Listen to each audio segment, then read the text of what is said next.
ኢየሱስ ያድናል።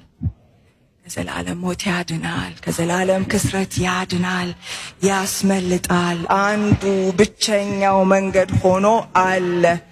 ማንም ማምለጥን ቢወድ በኢየሱስ ይምጣ። ማንም ማረፍን ቢወድ ወደ ኢየሱስ ይምጣ። ኢየሱስ መድኃኒታችን ነው።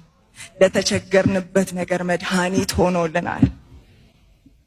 ኢየሱስ ይበጃል። እንዳለን የሚወደን፣ እንዳለን የሚቀበለን፣ ሳናሟላ የሚወስደን፣ ደና ሊያረገን የሚወስደን፣ ደና የሆንበትን ኢየሱስን አሁንም ደግመን እንጋብዛቸዋለን። ኢየሱስ እረፍት ነው። ሳናርፍ በፊት ታግለናል፣ ተጣጥረናል። በማመን ብቻ ወደ ሆነው፣ በጸጋው በቸርነቱ በምህረቱ ብቻ ወደ ሆነው፣ በሱ ወደ ሆነው እረፍት ሳንመጣ በፊት ብዙ ተቸግረናል። አቅልሎት በቃ እንዲያው ወዶናል።